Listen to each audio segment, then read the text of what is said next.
যুক্তরাষ্ট্রের তৃতীয় বৃহৎ শহর শিকাগোতে সেনা মোতায়েনের পরিকল্পনা করছে পেন্টাগন। সরাসরি কোনো ঘোষণা এখনো আসেনি, তবে প্রক্রিয়াটি এগিয়ে চলছে চুপি চুপি।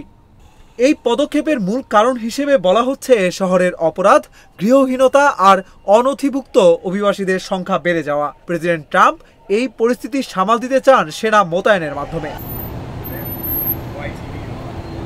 পরিকল্পনায় রয়েছে আগামী সেপ্টেম্বরের মধ্যে শিকাগোতে কয়েক হাজার ন্যাশনাল গার্ড সদস্য মোতায়েন করা। এছাড়া কিছু বিকল্প চিন্তাও চলছে, যেমন সীমিত সময়ের জন্য ফেডারেল বাহিনী পাঠানো।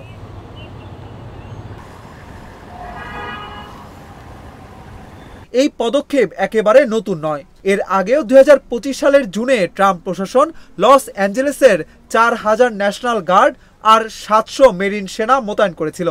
স্থানীয় সরকারের আপত্তি সত্ত্বেও সেই সিদ্ধান্ত কার্যকর হয়।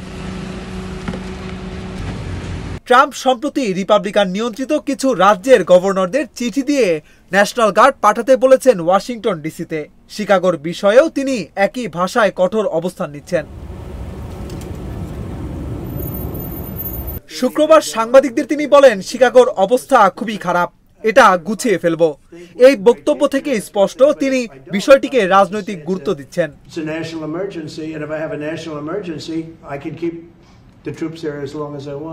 ইলিনয়ের গভর্নর জেবি প্রিৎজকার বলেছেন, এই অঙ্গরাজ্যে এখন সেনা মোতায়েনের মতো পরিস্থিতি নেই।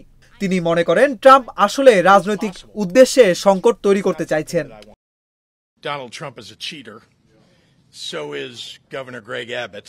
তাহলে পরিশেষে বলা যায়, শিকাগোতে অপরাধ ও অভিবাসী ইস্যুকে কেন্দ্র করে ট্রাম্প প্রশাসন ফের কঠোর পন্থায় ফিরছে।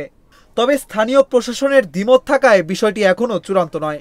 আগামী সেপ্টেম্বরের দিকে নজর রাখতে হবে এই মোতায়েন বাস্তবে হয় কিনা।